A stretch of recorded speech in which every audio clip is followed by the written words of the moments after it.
नमस्कार, मैं हूं बालकृष्ण थरेजा। आप देख रहे हैं डेली लाइव। आइए शुरुआत करते हैं आज के मुख्य समाचारों की। जनसंख्या समाधान फाउंडेशन ने town street food grain merchant association dharamshala में किया सेमिनार का आयोजन। जनसंख्या नियंत्रण कानून की जरूरत को लेकर मांगा समर्थन। नकली नोट तैयार करने वाले गिरोह के 2 सदस्यों को टाउन पुलिस ने न्यायालय में पेश कर मंजूर करवाया रिमांड। हनुमानगढ़ जिला मुख्यालय के कई गली मोहल्लों में हो रहा नशे का खुला कारोबार। युवा वर्ग होता जा रहा घातक नशे का आदी। चिकित्सा एवं स्वास्थ्य विभाग के अधिकारियों ने किया विभिन्न अल्ट्रासाउंड सेंटरों का निरीक्षण। जंक्शन स्थित कोर्ट परिसर में पुलिस चौकी के भवन निर्माण कार्य की रखी गई आधारशिला। टाउन में उत्तम पैलेस के नजदीक मेगा हाईवे की सड़क हुई जर्जर। सड़क में बने बड़े बड़े गड्ढों से वाहन चालक हो रहे दुर्घटनाओं का शिकार।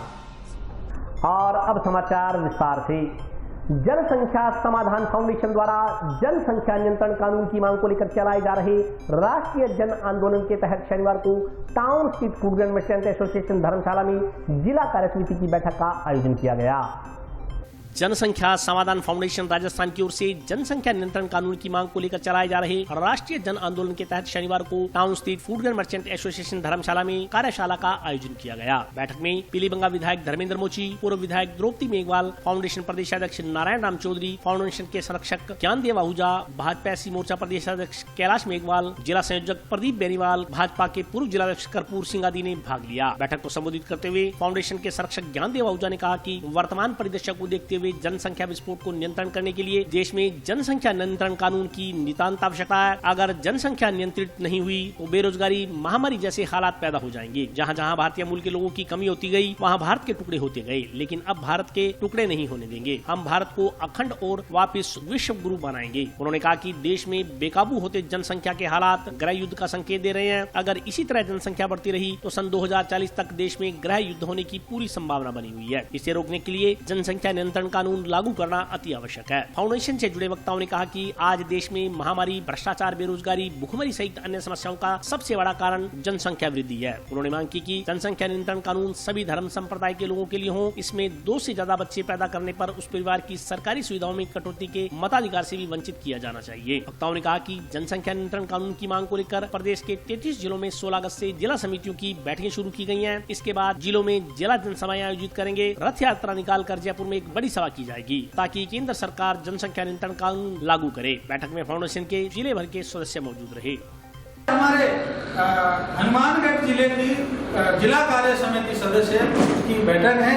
जिला कार्यकर्ता सम्मेलन मतलब जिला कार्यकर्ता यहाँ जितने भी काम करने वाले लोग हैं समाज में, चाहे वो किसी दल के हो, चाहे हमारे जनसंख्या समाधान फाउंडेशन के हो, चाहे वो बीजेपी के हो, आरएलपी के हो, कांग्रेस के हो, या समाज के किसी भी अग्रिम संगठन में कोई कार्यकर्ता काम कर रहा है, उन सबको हमने यहाँ निमंत्रण दिया है कि विश्व के अंदर जो सबसे बड़ी जनसंख्या आज एक समस्या बन चुकी है, हमारे भारत में एक बढ़ती हुई जनसंख्या एक समस्या बन चुकी है, इसकी जनसंख्या नियंत्रण होना चाहिए और हमारे देश के अंदर जनसंख्या नियंत्रण कानून लागू होना चाहिए। इसको मांग को लेकर के हम एक बहुत बड़ा आंदोलन राजस्थान में और पूरे भारतवर्ष में शुरू करने जा रहे हैं। उसी को लेकर एक संगठनात्मक बैठक आज इस हनुमानगढ़ जिले में रखी गई है, जिसमें हमारे माननीय संघ प्रचारक और हम सब मिलकर के एक बड़ा मंथन करेंगे कि हनुमानगढ़ से एक हम आंदोलन खड़ा करें और राजस्थान भर में एक भारत माता यात्रा हम लेके आएंगे। तो हनुमानगढ़ के अंदर एक बहुत बड़ी सभा हो हमारी और यहाँ से जयपुर जाए, जयपुर से हम दिल्ली तक जाए, ये एक हमारा एक अभियान है। जो राष्ट्रवादी हैं उन लोगों का आंदोलन है, जो इस देश को अपना मानते हैं उनका आंदोलन है। इस आंदोलन में सामाजिकता है, आंदोलन है, मूवमेंट है, एजुकेशन है। ये स्थायी संगठन नहीं है किसी का, न किसी राजनीतिक पार्टी का, और जो आपने कहा संगठन, लेकिन राष्ट्रीय विचारधारा होने के नाते से हम लोगों को मान लिया जाता है संघ परिवार का एक वास्तव में। और इसको अधिक मैं करूँ कि सरकार, राज्य सरकार है, केंद्र सरकार, माननीय अशोक गहलोत साहब या माननीय नरेंद्र मोदी जी, चाहे जितनी सड़कें बनाए कम पड़ रही है, चाहे जितने ट्रांसपोर्ट के साधन कम पड़ रहे हैं, रिटेल करें तो रेल, हवाई जहाज, बस या बाकी सब, चाहे जितने medical PHC, CHC, dispensary, hospital वो कम पड़ रहे हैं सरकारी, अब हर एक की मर्जी तो नहीं है कि प्राइवेट हॉस्पिटल में जाए। सकारात्मक बात है कि 70 लाख रुपए का बिल है, तो सरकारी अस्पताल कम पड़ रहे हैं, एजुकेशन के centre, primary, medical, middle, senior, college, महाविद्यालय कम पड़ रहे हैं, और कम पड़ रहे हैं हमारे सारे संसाधन, और सबसे बड़ी करोड़ के लगभग बेरोजगार हैं। 5 की जगह है तो 500 लोग आते हैं, 100 की जगह है तो 10,000 लोग आते हैं। तो बेरोजगारी जो बढ़ रही है ये किसी के हित में नहीं है, इस भारत माता के, इस राष्ट्र के हित में है कि जनसंख्या का कंट्रोल हो। देश की सबसे बड़ी समस्या है तो जनसंख्या वृद्धि के कारण है, चाहे महामारी, बीमारी, भ्रष्टाचार, बेरोजगारी, जितनी भी समस्याएं हैं उसमें मूल में सबसे बड़ा कारण है जनसंख्या वृद्धि। और इसी को लेकर के हम पूरे राजस्थान भर में, राष्ट्र में के अंदर ये अभियान चला रहे हैं कि जनसंख्या नियंत्रण कानून लागू होना चाहिए। 2 बच्चों की नीति इस देश के अंदर लागू होनी चाहिए, और बहुत ही जरूरी हो गया है। अगर ये लागू नहीं हुआ तो हमारे संसाधन सीमित है और जनसंख्या बढ़ रही है और संसाधनों का ह्रास हो रहा है। चाहे हमारे किसान हैं, चाहे हमारे मजदूर हैं, सब बेरोजगार हो रहे हैं, उनको रोजगार नहीं मिल रहा है। तो आने वाले समय में लूटमार, लसोट, महामारी, ये सब समस्याएं देखने को मिलेगी। तो सरकार के लिए और हमारे सबके लिए एक समस्या खड़ी हो जाएगी। इसलिए हमारा एक जन आंदोलन है कि इस देश के अंदर देश की सुरक्षा के लिए, राष्ट्र की सुरक्षा के लिए, संसाधनों की सुरक्षा के लिए हमारा आंदोलन है जनसंख्या नियंत्रण कानून आंदोलन बने। इसको लेकर हम 33 जिलों के अंदर सभाएं कर रहे हैं। अभी हम जिला कार्य समिति की बैठक कर रहे हैं। उसके बाद हम एक भारत माता की यात्रा निकालेंगे और बड़े स्तर पर जन जागरण करके जन दबाव के द्वारा माननीय अशोक गहलोत जी से कानून की मांग करेंगे और माननीय मोदी जी से भी मांग करेंगे कि 2 बच्चों का कानून शीघ्र और अतिशीघ्र इस देश के अंदर लागू होना चाहिए, इस राज्य के अंदर लागू होना चाहिए। यही हमारा अभियान है जनसंख्या समाधान फाउंडेशन का। 1 नहीं 2 नहीं 3 भाई जेल में रहे। नेहरू परिवार का क्या योगदान है जेल में जाने का? असली आज़ादी का आंदोलन तो चलाया भगत सिंह ने, चंद्रशेखर आजाद ने, बटुकेश्वर दत्त ने, सुखदेव और राजगुरु ने, जिन्होंने लाठी काई लाला और राजपत राय ने। जो शहीद हुए उन शहीदों का, चंद्रशेखर आजाद का कहीं पार्क को तो बताओ। देश में नेहरू परिवार, कमला नेहरू पार्क, इंदिरा गांधी के नाम पर, राजीव गांधी के नाम पर, संजय गांधी के नाम पर, नेहरू जी के नाम पर आज इन्होंने कम से कम 5,000 अलग अलग संस्थान और मिशन चला रखे हैं। ये अशोक गहलोत साहब क्या करना चाहते हैं? 3.25 साल में अब तक एक आयोग घोषित नहीं, एक निगम बोर्ड घोषित नहीं, चेयरमैन, एक आयोग बना वित्त आयोग उसके प्रदम सिंह। तो ये एसडीएम और कलेक्टर लेवल की कमेटियां नहीं बना पाए। ये मंत्रिमंडल का विस्तार 8वीं बार बोला है इसके पर्यवेक्षक ने, 8वीं बार। आपस का उनका युद्ध है, वापस में जाने, हम ज़्यादा नहीं कहना चाहते। इसलिए पॉलिटिकली खुशामद करके 50,000 का जनाजा निकलता है जैसलमेर में, सारे मोहम्मद के पिताश्री का, राजीव फकीर का। उनके खिलाफ कोई कार्रवाई नहीं, कोविड-19 के नियमों के अंतर्गत। सिर्फ 200 लोगों का हनुमान चालीसा का स्वामणि का पाठ था धौलपुर में, बसेड़ी के हमारे पूर्व विधायक सुखराम कोहली का, उनके परिवार को गिरफ्तार कर लिया। ये खुशामदी और ये तुष्टिकरण नीति अपनाने वाले, एक तरफा चलने वाले 28-30 हज़ार का जनाजा निकला जयपुर में। इनका एक विधायक शामिल, रफीक साहब, इनके पार्षद शामिल। उसके लिए कोई कोविड कानून नहीं, लेकिन आप अगर 200-500 इकट्ठे होंगे धार्मिक कानून से तो आपके लिए कोविड का नियम और कानून सब लागू होंगे। ये कोई राजनीतिक मंच नहीं है।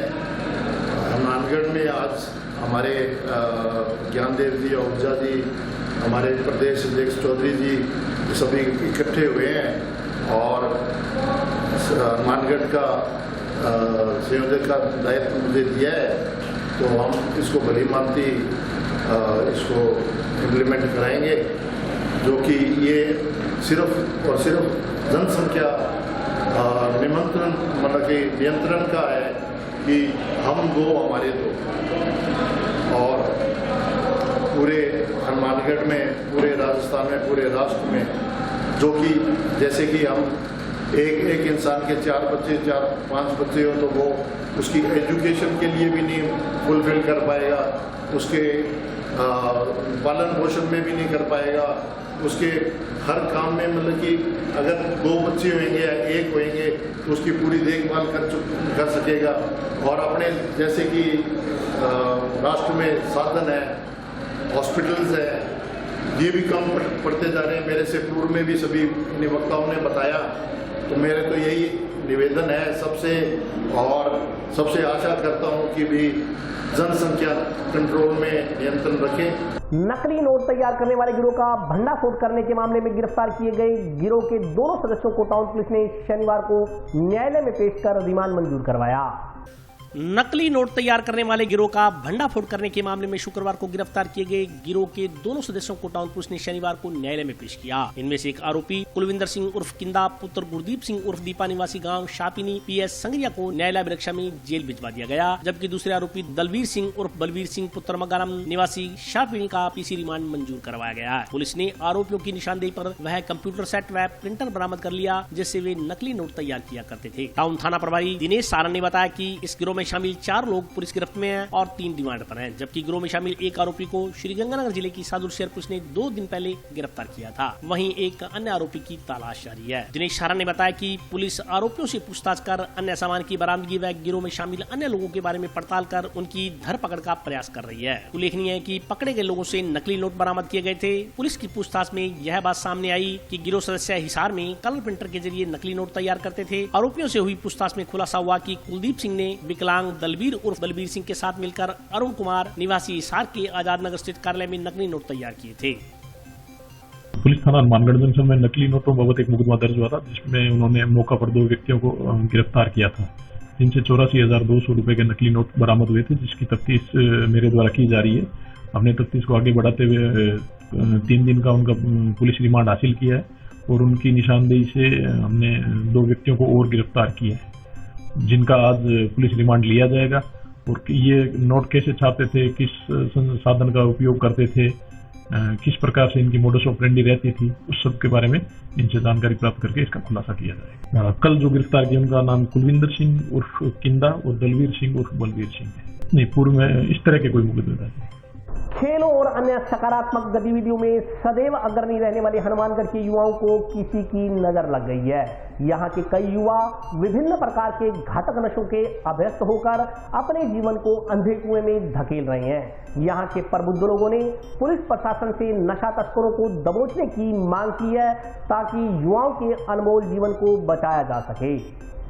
कहावत है कि यदि किसी को बर्बादी के कगार पर लाना है तो उसे नशे का आदी बना दो। भगवान जाने हनुमानगढ़ के युवाओं को किसकी नजर लगी। यहाँ का युवा नशे का आदी होता जा रहा है। गली गली में आपको नशा किए हुए युवक झगड़ा करते हुए तथा नशे में गाफिल होकर यहाँ वहाँ पड़े नजर आते हैं। पुलिस नशे की रोकथाम करने तथा नशे के कारोबारियों को गिरफ्तार करने के चाहे लाख दावे करे, मगर हकीकत यह है कि नशे का धंधा यहाँ सरेआम फल फूल रहा है। पुलिस द्वारा आए दिन नशा तस्करों की धरपकड़ की जा रही है, मगर इसके बावजूद बड़े पैमाने पर नशे का कारोबार फलता फूलता जा रहा है। जिला मुख्यालय के टाउन तथा जंक्शन के कई ऐसे सुनसान स्थान हैं जहां नशा तस्कर युवाओं को नशा बेचते हैं। इसके अलावा हीरोइन, कोकीन आदि का नशा करने वाले युवा ऐसे सुनसान स्थानों पर जाकर इंजेक्शन द्वारा अपने शरीर में नशा इंजेक्ट करने का काम कर रहे हैं। हनुमानगढ़ के कई गली मोहल्लों में नशा खुलेआम बिक रहा है। हीरोइन, कोकीन आदि ऐसे नशे हैं जिनका नाम कभी बड़े शहरों के लोगों के साथ ही जुड़ता था, मगर अब यह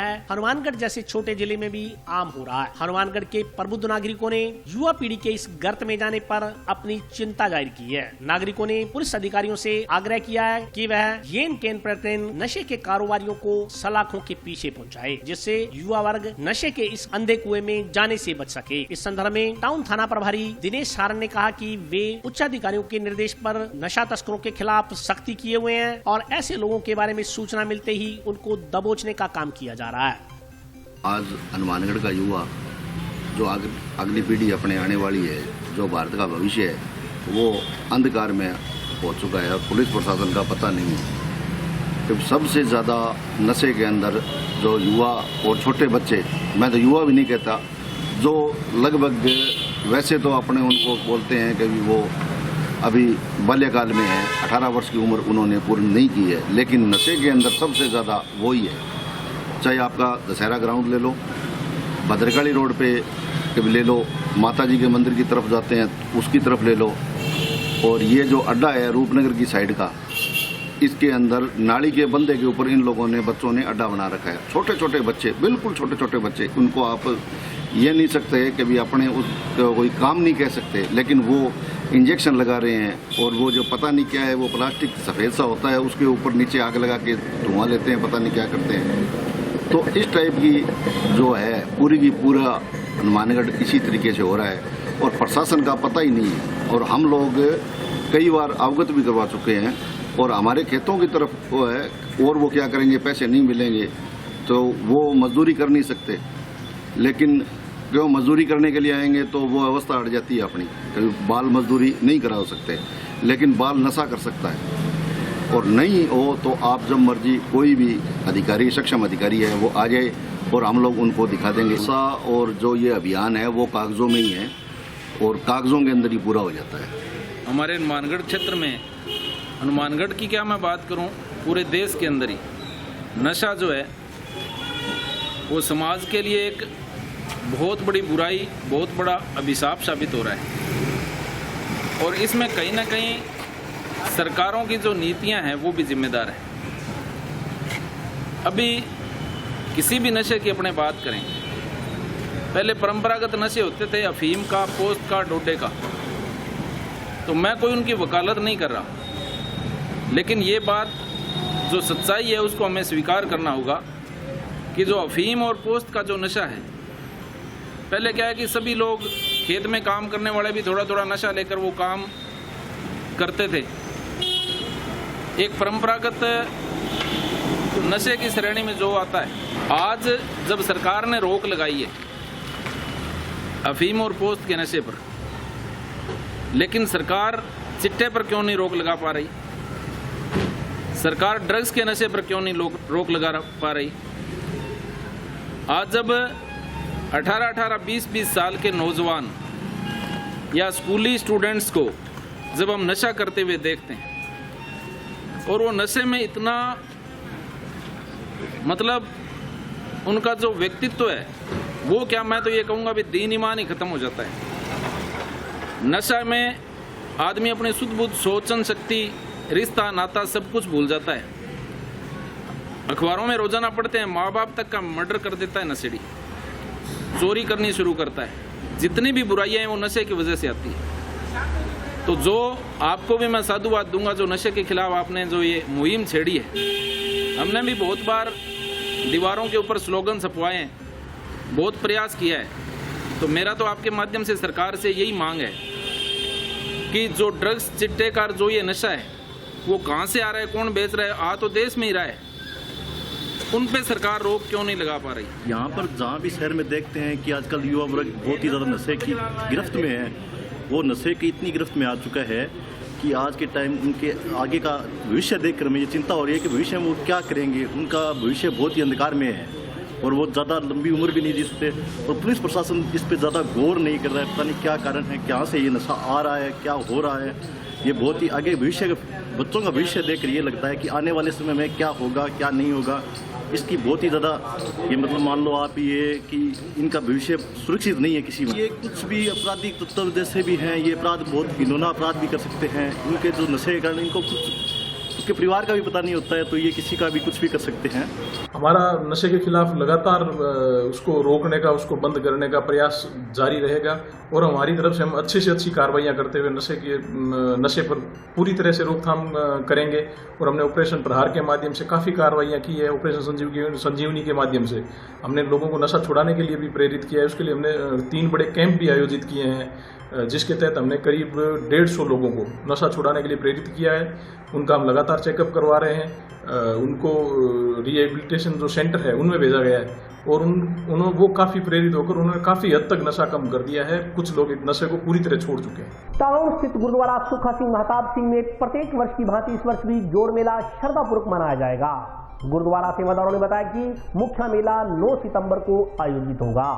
टाउन में बस स्टैंड के नजदीक स्थित ऐतिहासिक गुरुद्वारा शहीद बाबा सुखा सिंह महताब सिंह में हर साल की भांति इस बार भी सालाना शहीदी जोड़ मेला श्रद्धापूर्वक मनाया जाएगा। कोरोना काल के चलते जोड़ मेला कोरोना गाइडलाइन की पालना करते हुए 7 सितंबर से 9 सितंबर तक गुरुद्वारा की 4 दीवारी के भीतर ही मनाया जाएगा। इसके तहत गुरुद्वारा परिसर में तैयारियां की जा रही हैं। गुरुद्वारा सेवादारों ने बताया कि शहीदी जोड़ मेले के तहत 7 सितंबर को सुबह 7 बजे श्री अखंड पाठ साहिब का प्रकाश होगा। 9 सितंबर को सुबह 9:30 बजे श्री अखंड पाठ साहिब के भोग डाले जाएंगे। तीनों दिन धार्मिक दीवान सजाए जाएंगे। इस दौरान श्रद्धालुओं के लिए अटूट लंगर बरताया जाएगा। श्रोमणी पंथ अकाली बुड्ढा दल की ओर से अमृत संचार किया जाएगा। जोड़ मेले में खालसा पंथ के महान रागी ढाडी जत्थे गुरु के इतिहास का वर्णन करेंगे। गुरुद्वारा सेवादारों ने बताया कि कोरोना काल के चलते इस बार शहीदी जोड़ मेला गुरुद्वारा परिसर में ही मनाया जाएगा। कोरोना गाइडलाइन की पालना करते हुए ज्यादा भीड़ नहीं की जाएगी।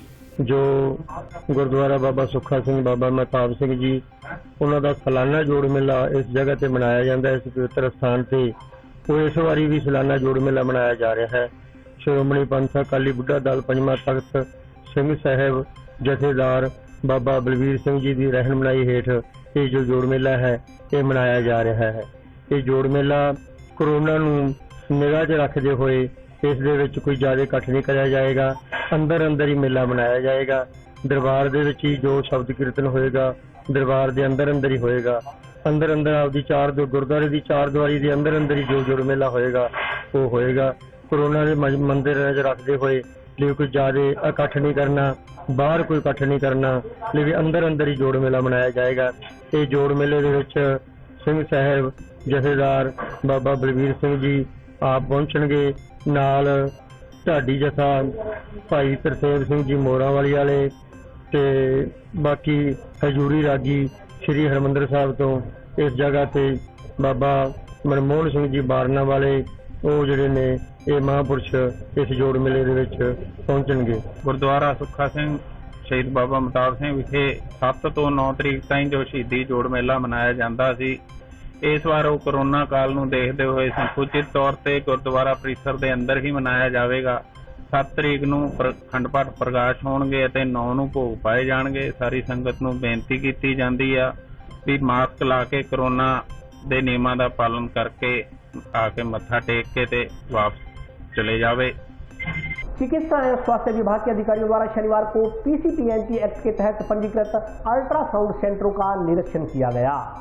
चिकित्सा स्वास्थ्य विभाग के जिला स्तरीय अधिकारी की ओर से शनिवार को पीसीएनटीपी एक्ट के तहत पंजीकृत अल्ट्रासाउंड सेंटरों का निरीक्षण किया गया। अधिकारियों ने निरीक्षण के दौरान अल्ट्रासाउंड सेंटर संचालकों को आवश्यक दिशा निर्देश दिए। इस मौके पर मुख्य चिकित्सा एवं स्वास्थ्य अधिकारी डॉक्टर नवनीत शर्मा ने बताया कि चिकित्सा एवं स्वास्थ्य विभाग के जिला स्तरीय अधिकारियों की ओर से हर 3 माह में जिले में पंजीकृत अल्ट्रासाउंड सेंटरों का निरीक्षण किया जाता है। निरीक्षण के लिए जिला स्तरीय अधिकारियों को अलग अलग ब्लॉक बांटे गए हैं। उसी के तहत शनिवार को अल्ट्रासाउंड सेंटरों की जाँच की गयी। उन्होंने बताया कि अल्ट्रासाउंड सेंटरों का निरीक्षण करने के पीछे का मकसद हर माह की 9 तारीख को मनाए जाने वाले प्रधानमंत्री सुरक्षित मातृत्व दिवस के दौरान अगर कोई भी जरूरतमंद गर्भवती महिला सरकारी संस्था से पर्ची लेकर आती है तो उसको सरकार की ओर से उपलब्ध करवाई गई अल्ट्रासाउंड की मुफ्त सुविधा प्रदान करना है। उस महिला को कोई भी निजी अल्ट्रासाउंड सेंटर संचालक अल्ट्रासाउंड करने से मना नहीं कर सकता। उसकी पुनर्भरण राशि चिकित्सा स्वास्थ्य विभाग की ओर से दी जाती है। जी प्रत्येक 3 माह में जितने भी अल्ट्रासाउंड सेंटर है जो पीसीपीएनडीटी एक्ट से रजिस्टर्ड है सभी उनकी में रूटीन चेकअप के लिए रूटीन चेकअप किया हमने। लेकिन मेन टारगेट हमारा जो 9 तारीख को प्रधानमंत्री सुरक्षित मातृत्व दिवस मनाया जाता है, जिसमें सभी ज़रूरतमंद महिलाओं गर्भवती महिलाओं को इनको सभी अल्ट्रासाउंड सेंटर्स को पाबंद किया हुआ है फ्री अल्ट्रासाउंड करने के लिए। तो मेन हमारा मकसद यही है कि कोई भी अल्ट्रासाउंड मतलब 9 तारीख को जो भी सरकारी संस्था से पर्ची लेकर अल्ट्रासाउंड कराने महिला आती है उसको कोई भी मना नहीं करेगा। उसके लिए पाबंद किया गया। रूटीन जो भी कागज वगैरह वो चेक कर लेते हैं, वो हमने रूटीन चेक किया। बिल्कुल ये प्रधानमंत्री सुरक्षित मातृत्व दिवस 9 तारीख को हर माह मनाया जाता है। उस दिन कोई भी सरकारी पर्ची पर कोई भी गर्भवती महिला रजिस्टर्ड किसी भी अल्ट्रासाउंड सेंटर पर आती है तो उसका फ्री अल्ट्रासाउंड किया जाता है और उसका भुगतान राज्य सरकार करती है। आज की मॉनिटरिंग में वही निर्देश दिए कि 9 तारीख को कोई भी गर्भवती महिला अगर सरकारी पर्ची लेकर आती है तो उसको मना नहीं किया जाएगा, उसको वापस नहीं भेजा जाएगा और उसका फ्री अल्ट्रासाउंड किया जाएगा। और अभी वक्त ब्रेक का, हाजिर होता हूँ छोटे से ब्रेक के बाद।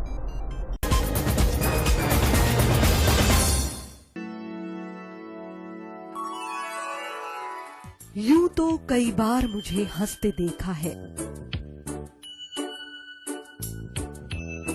पर ये हंसी कुछ और है। ये गहना मुझ पर जचता है,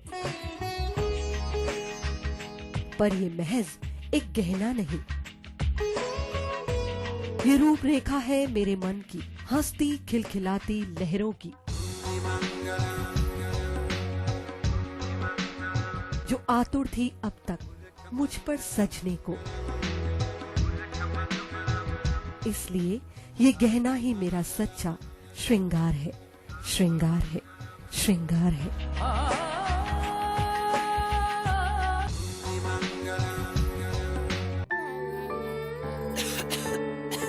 दीदी ये देखो।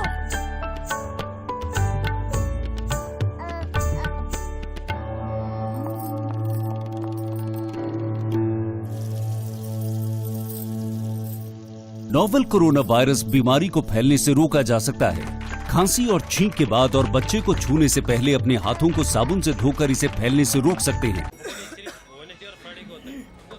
वो डॉक्टर साहब हैं? भाई साहब खांसी और बुखार था, सोचा चेक करवा लूं।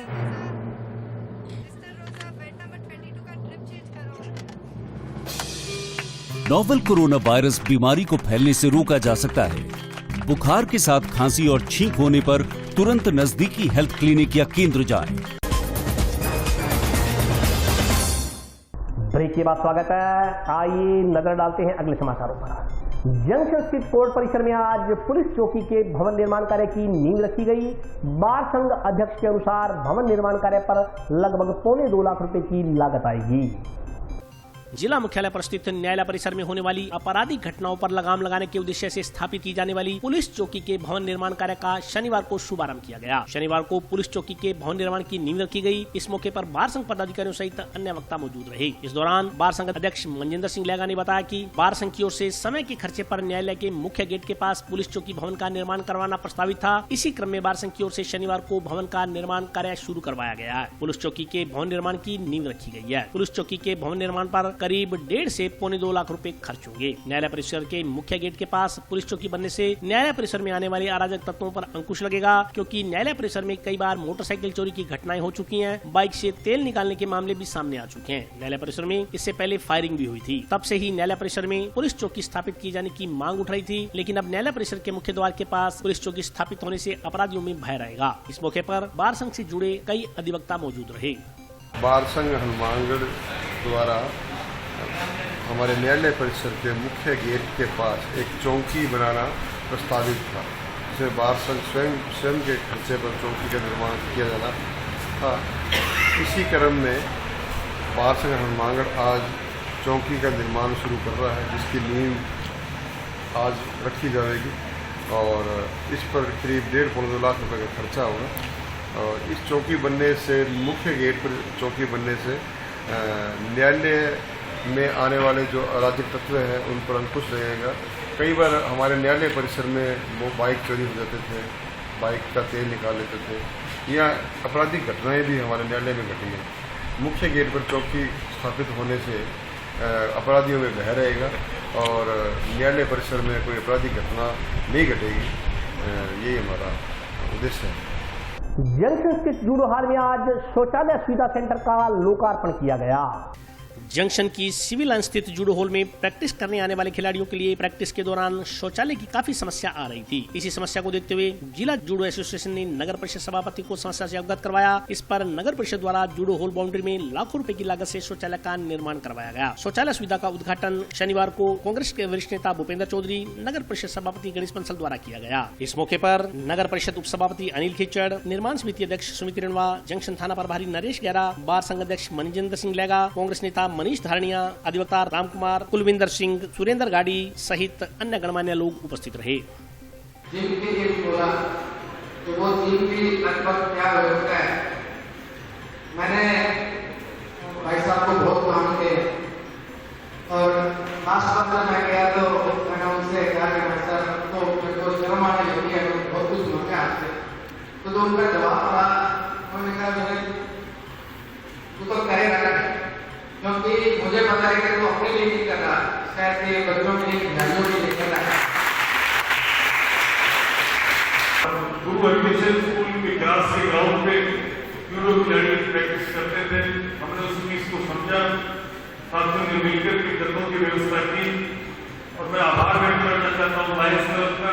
उन्होंने जो उनकी बिल्डिंग थी हमें शुरू में सेंटर के लिए दी और सबसे बड़ा आभार चौधरी विनोद कुमार जी, उनके बेटे भी आज हमारे बीच में हैं, उनके पौत्र यशवंत भी हमारे बीच में हैं। मैं उम्मीद करता हूँ चौधरी भूपेंद्र जी से और यशवंत जी से भी हमारा जो धन्यवाद, हमारा आभार चौधरी विनोद कुमार जी तक पहुँचाएंगे। तो परिवार की तरफ से, पूरा एसोसिएशन की तरफ से चौधरी विनोद कुमार जी का, चेयरमैन साहब का, उनकी पूरी टीम का सबका बहुत बहुत धन्यवाद देता हूँ। और इतना शानदार शौचालय निर्माण किसी खेल स्टेडियम में नहीं होगा और ये इन्हीं के प्रयास थे कि इस तरह का निर्माण हुआ है। इसके लिए मैं पूरी नगर परिषद टीम को सबको बहुत बहुत धन्यवाद देता हूँ। आज जूडो हॉल परिसर में जो टॉयलेट का निर्माण नगर परिषद द्वारा किया गया था जूडो एसोसिएशन के रिक्वेस्ट पे, आज उसका लोकार्पण था। क्योंकि आज के टाइम में ओलंपिक में जो माहौल बना है तो यहाँ के जो लीडरशिप है वो खिलाड़ियों के इंफ्रास्ट्रक्चर मजबूत करने पे ध्यान दे रही है। बड़ा खुशी का विषय है। और टॉयलेट जैसी सुविधा होनी हर एक खेल परिसर में ज़रूरी है। और यहाँ हमारे इलाके की बच्चियाँ भी जूडो में ट्रेनिंग ले रही है, तो इसके लिए टॉयलेट का होना बहुत ज़्यादा ज़रूरी था। मुझे खुशी है कि नगर परिषद ने इस बात को समझा और यहाँ एक शानदार 5 स्टार से भी ज़्यादा शानदार टॉयलेट नगर परिषद ने आज बना करके उसका लोकार्पण करके जूडो एसोसिएशन को सौंप दिया। इसके लिए मैं नगर परिषद चेयरमैन, वाइस चेयरमैन और निर्माण कमेटी के चेयरमैन का आभार व्यक्त करता हूँ। टाउन में उत्तम पैलेस के नजदीक मेगा हाईवे की सड़क जर्जर हो चुकी है। सड़क में बने बड़े बड़े गड्ढों की वजह से वाहन चालक आए दिन दुर्घटनाओं का शिकार हो रहे हैं। टाउन में फतेहगढ़ मोड़ से आगे उत्तम मैरिज पैलेस के नजदीक एक बड़ा खड्डा राहगीरों के लिए परेशानी का सबब बना हुआ है। आसपास के बाशिंदों ने बताया कि यहाँ मेगा हाईवे जर्जर अवस्था में है। यहाँ सड़कों में बड़े बड़े गड्ढे बन चुके हैं। गत दिवस आई बरसात से गड्ढों में पानी भर गया तथा वाहन चालकों को गड्ढे दिखने बंद हो गए। इससे अनभिज्ञ कई वाहन चालक गड्ढों में गिर गए, जिससे उनके चोटें भी आई हैं। यहाँ के बाशिंदों ने बताया कि इस मार्ग पर ट्रैफिक आवाजाही अत्यधिक मात्रा में है। गड्ढों की वजह से आए दिन हादसे घटित होते रहते हैं। उन्होंने कहा कि इस संदर्भ में कई बार अधिकारियों को अवगत करवाया गया, मगर इस समस्या का कोई समाधान नहीं निकला है। वाहन चालकों ने उक्त सड़क पर बने बड़े बड़े गड्ढों को भरने तथा सड़क की मरम्मत किए जाने की मांग की है। ये तो बहुत ही ज्यादा प्रॉब्लम हो रही है इस रोड के ऊपर। तो ये कल रात को गया लेकिन ना पानी दिखा ना खड्डा दिखा। ये प्रशासन तभी लगेगा तब यहाँ पे किसी एक आधे की मौत हो जाएगी। खड्डे के अंदर फिर इलेक्ट्रिक स्कूटी चला तो पता ही नहीं लगा कितना पानी है कितना खड्डा है, सीधा अंदर गिरा।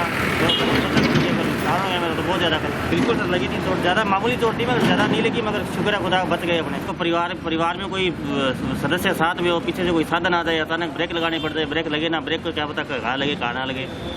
वो तो स्पीड भी अपने कंट्रोल पे चलाते हैं। इतने खड्डे परेशान बहुत ज़्यादा परेशानी हो रही है। शासन को इस बारे में बहुत गंभीरता से गौर करना चाहिए। साहब ये खड्डा तकरीबन 1 महीने से यहाँ पे पड़ा है। खड्डे के अंदर इतना पानी भर जाता है बरसात के टाइम में, पूछो मत। आम जनता को तो इतनी ज़्यादा परेशानी। अभी आप देख लो ये काफ़ी जीप जा रही है, पलटी अब कोई गौर नहीं प्रशासन की, कोई बिल्कुल भी गौर नहीं है। ठीक है, आज के समय बड़े ट्रक हैं, उनमें भी एक्सीडेंट होने का चांस है। 3 बार एक्सीडेंट होते यहाँ बचे। और दिन में जब पानी भर जाता है बरसात में तो कई बेचारे मोटरसाइकिल और जो छोटे व्हीकल वाले हैं वो यहाँ गिर भी जाते हैं। गिरने से कईयों को चोट भी लगी है। तो इस खड्डे को कई बार भरा चुके हैं, परंतु मिट्टी निकल जाती है। प्रशासन को बोला हुआ है, चेयरमैन साहब को भी कहा है, शायद अभी वो कह रहे थे भी जल्दी इसकी दोबारा मरम्मत करवाएं। अच्छे होते हुए देखे हमने कहीं वो बचाया भी है। उत्तर प्रदेश के मुजफ्फरनगर में रविवार को आयोजित होने वाली रैली में शामिल होने के लिए किसानों का एक जत्था आज डबली रठान टोल नाके से रवाना हुआ।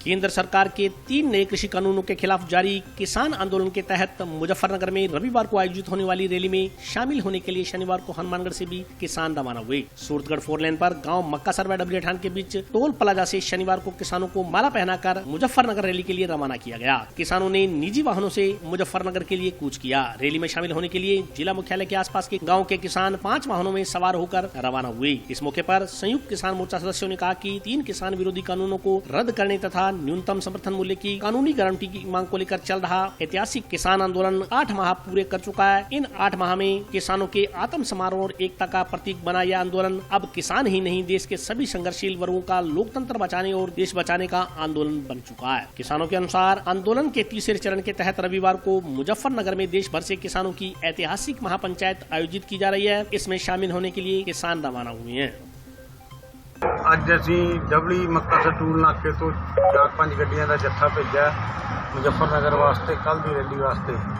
ਤੇ ਨੇੜੇ ਨੇੜੇ ਸਾਰੇ ਪਿੰਡਾਂ ਤੋਂ ਸਾਰੇ ਭਰਾ ਇਕੱਠੇ ਹੋ ਕੇ ਤੇ ਗਏ ਆ ਤੇ ਹੁਣੇ ਉਹਨਾਂ ਨੂੰ ਰਵਾਨਾ ਕਰਕੇ आए हैं जी। और आज के लिए बस इतना ही। कल फिर हाजिर होता हूँ नए समाचारों के साथ। तब तक के लिए नमस्कार।